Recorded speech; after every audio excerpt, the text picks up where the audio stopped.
Bem-vindo ao Adoções do Reddit, onde histórias reais de adoção ganham voz.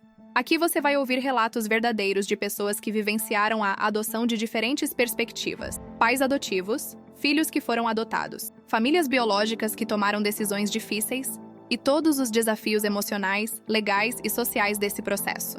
Histórias de amor incondicional, de busca por identidade, de superação, de dor, de alegria e da realidade crua da adoção no Brasil. Esta é uma história real, compartilhada anonimamente no Reddit. Alguns detalhes foram alterados para proteger a identidade das pessoas envolvidas. Oi, gente! Meu nome é Rafael, tenho 42 anos e moro em Porto Alegre, aqui no Rio Grande do Sul. E eu preciso desabafar sobre uma situação absolutamente aterrorizante que está acontecendo na minha vida, porque há 9 meses, meu irmão mais novo, o Gabriel, e a esposa dele, a Fernanda, morreram em um incêndio na casa deles. Um incêndio que a princípio foi considerado acidental, causado por um curto-circuito. E eles deixaram 2 filhos, os gêmeos Lucas e Laura, que na época tinham 5 anos e agora estão com 6. E as crianças sobreviveram porque estavam dormindo na casa dos avós maternos naquela noite, e eu imediatamente assumi a guarda deles porque eu sou o único tio. Meus pais já são idosos e não têm condições de cuidar de crianças pequenas. E os avós maternos também são idosos e têm problemas de saúde. Então eu era a opção mais viável. E eu passei por todo o processo de adoção. E há 4 meses a adoção foi finalizada e os gêmeos oficialmente se tornaram meus filhos. E eu estava tentando reconstruir a vida deles, dar estabilidade, amor, ajudá-los a superar a perda dos pais. Mas há 2 meses minha vida virou um pesadelo absoluto, porque eu descobri que o incêndio não foi acidental, foi criminoso, foi um assassinato.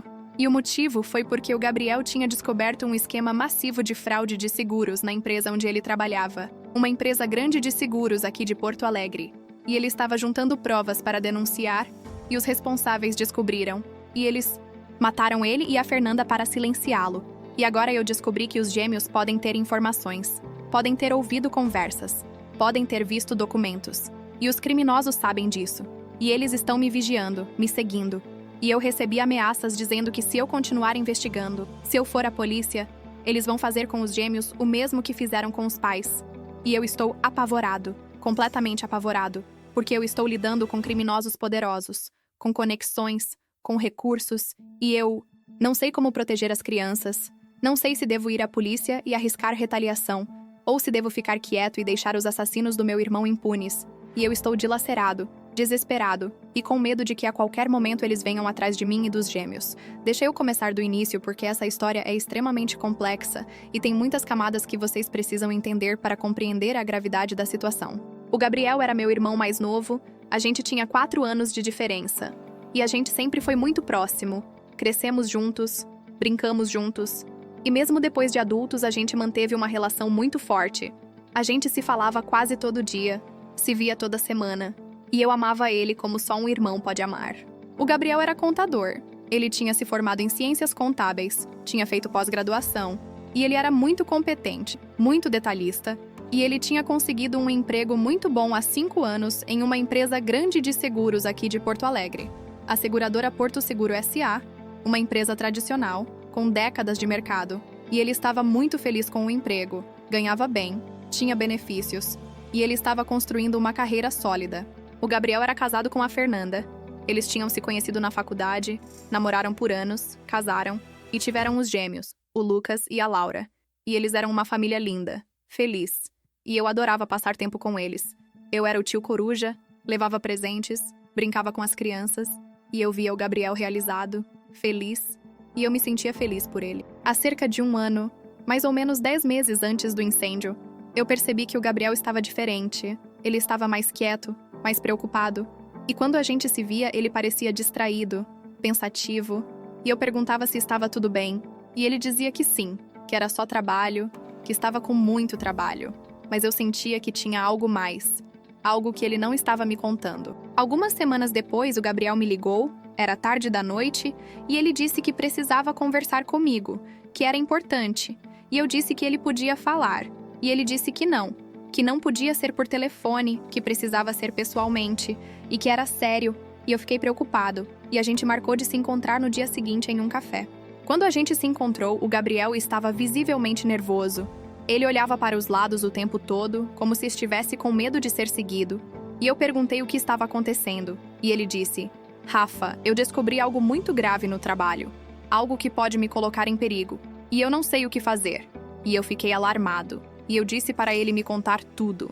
O Gabriel me contou que ele tinha descoberto irregularidades nas contas da empresa, que ele tinha percebido que havia pagamentos de sinistros que não batiam, que havia apólices falsas, e que quando ele começou a investigar mais a fundo, ele descobriu que havia um esquema de fraude massivo, que envolvia diretores da empresa, corretores e até peritos, e que eles estavam desviando milhões de reais através de sinistros falsos, de apólices fantasmas e de superfaturamento. Eu fiquei chocado, e eu perguntei se ele tinha certeza.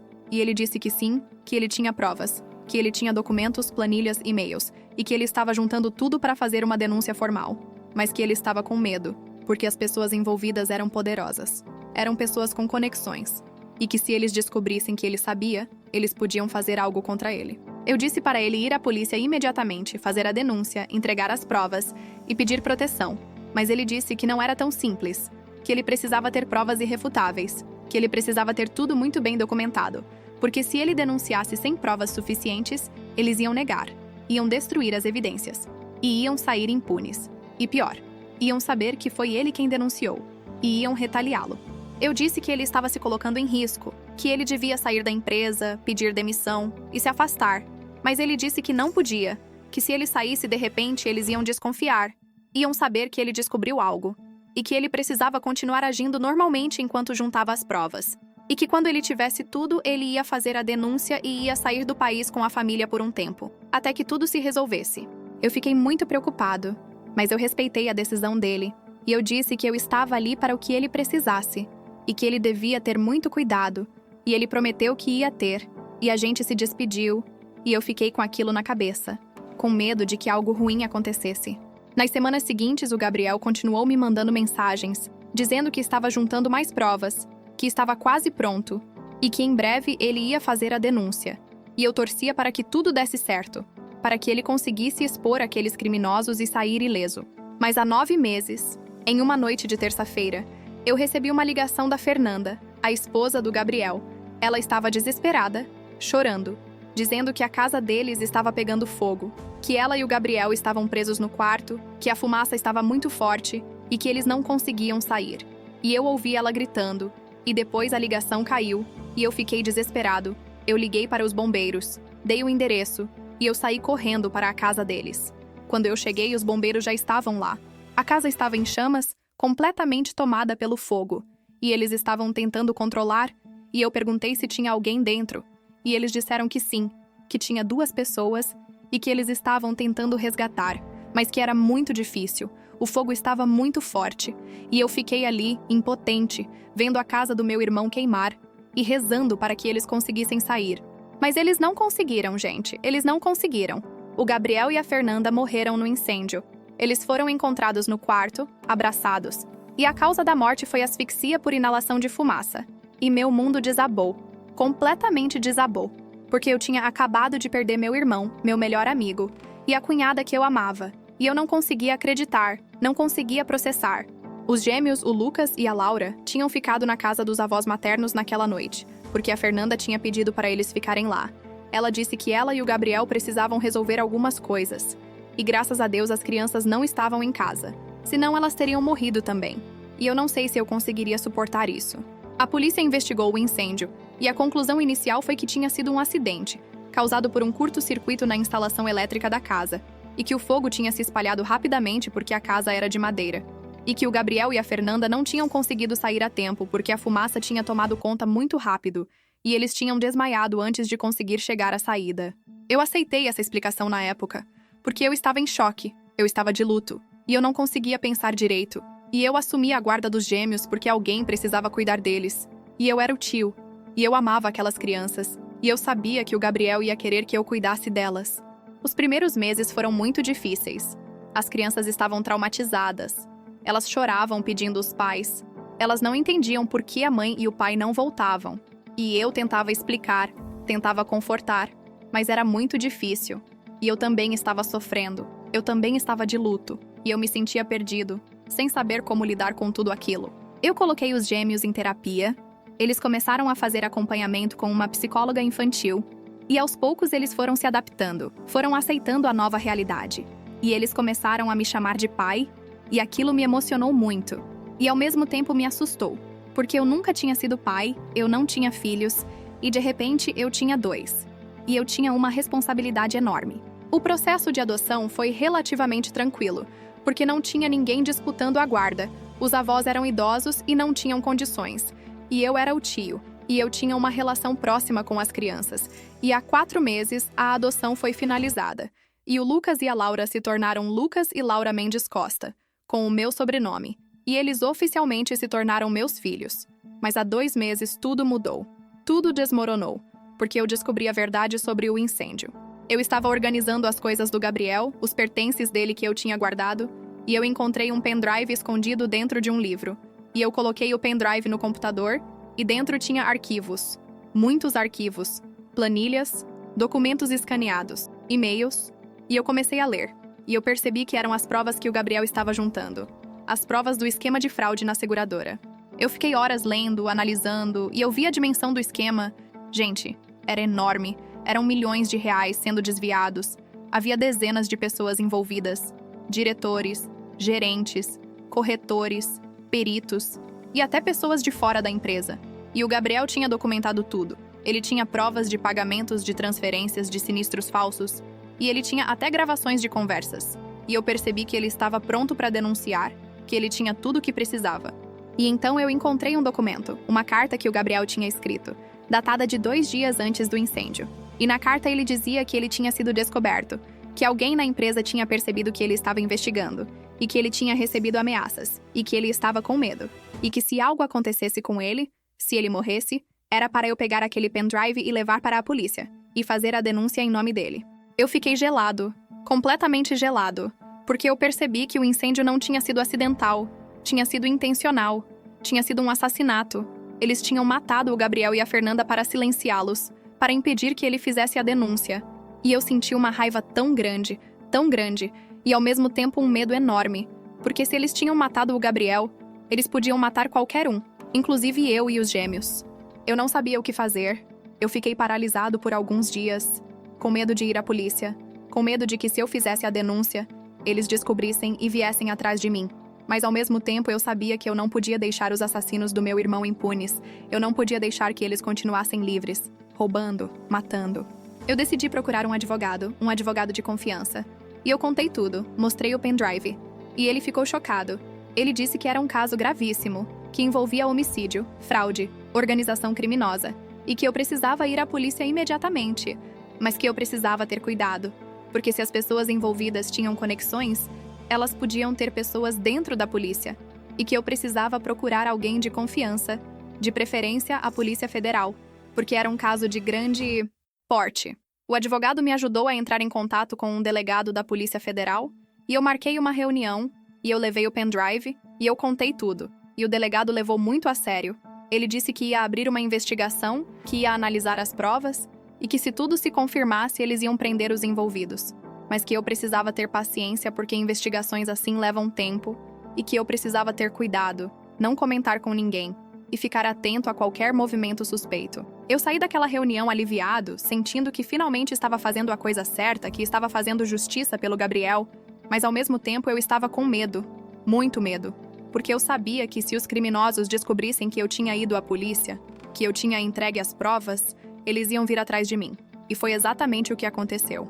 Há 3 semanas eu comecei a perceber que estava sendo seguido. Eu via o mesmo carro atrás de mim várias vezes. Eu via pessoas estranhas perto da minha casa. E eu comecei a ficar paranoico, achando que estava imaginando coisas. Mas então eu recebi uma mensagem no meu celular de um número desconhecido dizendo: "Você deveria ter ficado quieto, Rafael. Você deveria ter deixado seu irmão descansar em paz. Agora você colocou você e as crianças em perigo." Eu fiquei apavorado. Eu liguei para o delegado, contei sobre a mensagem, e ele disse que eles estavam investigando, que estavam identificando os envolvidos, mas que ainda não tinham provas suficientes para fazer prisões, e que eu precisava ter paciência, e que ele ia pedir proteção policial para mim e para os gêmeos. A proteção policial foi concedida, e agora tem uma viatura que passa na minha rua várias vezes por dia. E tem um policial à paisana que fica de plantão perto da escola dos gêmeos. Mas eu não sei se isso é suficiente. Eu não sei se isso realmente nos protege, porque essas pessoas são poderosas. Elas têm recursos, elas têm conexões, e elas já mataram antes. E elas podem matar de novo. Há 2 semanas eu recebi outra mensagem, dessa vez mais explícita, dizendo: as crianças ouviram coisas que não deviam. Elas sabem coisas que podem nos incriminar. E se você não retirar a denúncia, se você não entregar todas as cópias das provas, nós vamos fazer com elas o mesmo que fizemos com os pais. E eu entrei em pânico, porque eu não sabia do que eles estavam falando. Eu não sabia que os gêmeos tinham ouvido alguma coisa. Eu conversei com os gêmeos com muito cuidado, tentando não assustá-los. E eu perguntei se eles lembravam de alguma coisa dos últimos dias antes do incêndio, se eles lembravam do pai conversando com alguém, ou falando sobre o trabalho. E o Lucas, que é mais falante, disse que sim, que ele lembrava que alguns dias antes do incêndio, tinha uns homens na casa, homens que o pai não gostava, e que o pai tinha discutido com eles, e que ele tinha ouvido o pai dizendo: eu não vou ficar quieto, eu vou denunciar vocês, vocês são criminosos. Eu fiquei gelado, porque isso significava que os gêmeos tinham testemunhado uma ameaça, tinham ouvido os criminosos confrontando o Gabriel, e isso significava que eles podiam identificar essas pessoas, podiam descrevê-las, e isso os tornava testemunhas, e isso os colocava em perigo enorme. Eu perguntei se eles lembravam como eram esses homens, e o Lucas disse que sim, que um deles era alto, com cabelo grisalho, e que o outro era mais baixo, com barriga, e que eles usavam terno. E a Laura, que é mais quieta, disse que ela também lembrava, e que ela tinha ficado com medo, porque os homens falavam alto, e o pai estava nervoso. Eu contei tudo isso para o delegado, e ele ficou muito preocupado. Ele disse que os gêmeos eram testemunhas importantes, que eles podiam identificar os criminosos, e que isso tornava a situação ainda mais perigosa, e que ele ia pedir proteção reforçada, e que ele ia tentar acelerar a investigação para prender os envolvidos o mais rápido possível. Mas enquanto isso eu estou vivendo com medo, gente, com medo constante. Eu não saio de casa sem olhar para os lados. Eu não deixo os gêmeos sozinhos nem por um segundo. Eu coloquei câmeras de segurança em toda a casa, tranquei todas as portas e janelas, e eu durmo com um taco de beisebol ao lado da cama, pronto para me defender se alguém invadir. Os gêmeos percebem que tem algo errado, eles me perguntam por que tem polícia perto da escola, por que a gente não sai mais para passear, por que eu estou tão nervoso, e eu tento disfarçar. Digo que está tudo bem, mas eles são inteligentes. Eles sentem que tem algo errado, e eu vejo que eles estão ficando ansiosos, assustados, e eu me sinto horrível por estar colocando eles nessa situação. Há 1 semana eu recebi uma ligação, uma voz de homem que eu não reconheci, e ele disse: Rafael, você tem 48 horas para retirar a denúncia e entregar todas as cópias das provas. Se você não fizer isso, nós vamos pegar as crianças, e você nunca mais vai vê-las. E depois nós vamos pegar você. E ele desligou. E eu fiquei tremendo, apavorado. E eu liguei para o delegado. E ele disse que eles estavam rastreando as ligações, mas que eram de telefones descartáveis e que era difícil rastrear. O delegado disse que a investigação estava avançando, que eles tinham identificado alguns dos envolvidos, que eles estavam montando o caso e que em breve eles iam fazer as prisões, mas que eu precisava aguentar firme, que eu não podia ceder às ameaças, porque se eu retirasse a denúncia, os assassinos do Gabriel iam ficar impunes, e eles iam continuar matando, roubando e destruindo vidas. Mas eu estou com medo, muito medo, medo de que eles façam algo com os gêmeos, e eu não sei se eu consigo aguentar. Eu não sei se vale a pena arriscar a vida das crianças para fazer justiça, e eu estou dilacerado, completamente dilacerado, porque eu quero que os assassinos do Gabriel paguem, mas eu não quero colocar os gêmeos em risco. Eu tenho pensado em fugir, em pegar os gêmeos e desaparecer, mudar de cidade, de estado, de identidade. Mas o delegado disse que isso não ia resolver, que eles iam me encontrar, que essas pessoas têm recursos, têm conexões, e que a única forma de realmente ficar seguro é prendendo eles, tirando eles de circulação. Eu também descobri quem são alguns dos envolvidos, através das provas que o Gabriel deixou. E são pessoas poderosas. Gente, são diretores da seguradora, são pessoas com muito dinheiro, com influência, e um deles é o próprio CEO da empresa, o Dr. Augusto Silveira, um homem respeitado, conhecido, que aparece em revistas de negócios, que é visto como um empresário de sucesso, e na verdade ele é o líder de uma organização criminosa que desvia milhões de reais e que mata quem fica no caminho. Eu também descobri que eles têm conexões com políticos, com pessoas do judiciário, e isso me apavora ainda mais, porque eu não sei em quem confiar. Eu não sei se a própria polícia que está me protegendo não tem alguém infiltrado, alguém que está passando informações para os criminosos. O delegado me garantiu que a equipe dele é de confiança, que são todos policiais federais experientes, que já trabalharam em casos de corrupção e que eles sabem como lidar com esse tipo de situação, mas eu continuo com medo, porque eu sei que dinheiro compra muita gente e que essas pessoas têm muito dinheiro. Há 2 dias eu encontrei um carro estacionado em frente à minha casa, com 2 homens dentro, e eles ficaram lá por horas, só observando, e eu liguei para a polícia. E quando a viatura chegou, eles saíram, e a polícia tentou seguir, mas eles conseguiram despistar. E eu fiquei aterrorizado, porque eles estão vigiando, eles sabem onde eu moro, e eles podem atacar a qualquer momento. Eu estou considerando seriamente entrar em um programa de proteção a testemunhas, pegar os gêmeos e desaparecer, mudar de identidade, recomeçar em outro lugar, mas o delegado disse que isso é muito extremo, que só em casos muito graves, e que por enquanto a proteção policial deveria ser suficiente. Mas eu não me sinto seguro. Eu não acho que é suficiente. Os gêmeos estão sofrendo com tudo isso. Eles estão tendo pesadelos de novo. Eles estão regredindo, fazendo xixi na cama, tendo crises de ansiedade. E a terapeuta deles disse que o estresse está afetando eles gravemente, e que se isso continuar, eles podem ter sequelas emocionais permanentes. E eu estou desesperado, porque eu não sei como resolver isso, eu não sei como protegê-los e, ao mesmo tempo, fazer justiça pelo Gabriel. Ontem à noite eu estava deitado com os gêmeos. Eles tinham vindo para o meu quarto porque estavam com medo. E a Laura me perguntou: "Pai Rafa, aqueles homens ruins vão fazer com a gente o que fizeram com o papai e a mamãe?" E eu senti meu coração se partir. E eu disse que não, que eu ia protegê-los, que nada de ruim ia acontecer. Mas eu vi o medo nos olhos dela. E eu não sei se ela acreditou. E eu não sei se eu mesmo acredito. O delegado me ligou hoje de manhã, disse que eles estão prontos para fazer as prisões, que eles têm mandados de prisão para 6 pessoas, incluindo o CEO da seguradora, e que eles vão executar os mandados amanhã de manhã, simultaneamente, para evitar que alguém fuja ou destrua provas. E ele disse que depois das prisões a gente vai estar mais seguro, porque os principais envolvidos vão estar presos. Mas eu continuo com medo, porque eu sei que organizações criminosas têm várias camadas e que, mesmo com os líderes presos, pode ter outras pessoas que vão querer se vingar. Eu estou contando as horas para amanhã, para as prisões acontecerem, e eu estou rezando, pedindo a Deus, ao Gabriel, onde quer que ele esteja, que nos proteja, que faça tudo dar certo, porque eu não aguento mais viver com esse medo. E os gêmeos não merecem isso. Eles já perderam os pais, eles já sofreram demais, e eles merecem paz, merecem segurança, merecem poder ser crianças de novo. Então é isso, gente. Essa é a minha história, meu pesadelo.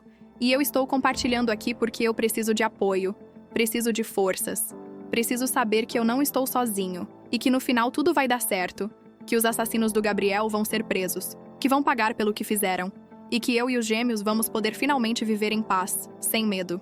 Se alguém tiver algum conselho, alguma palavra de apoio, eu agradeço muito, porque eu preciso de forças. Eu preciso acreditar que vai dar tudo certo, que a justiça vai prevalecer e que os gêmeos vão conseguir superar tudo isso e ter uma infância feliz. Porque eles merecem tanto. E o Gabriel ia querer isso, ia querer que eu protegesse eles. E é isso que eu vou fazer, custe o que custar. Amanhã as prisões acontecem. E eu vou atualizar vocês sobre o resultado.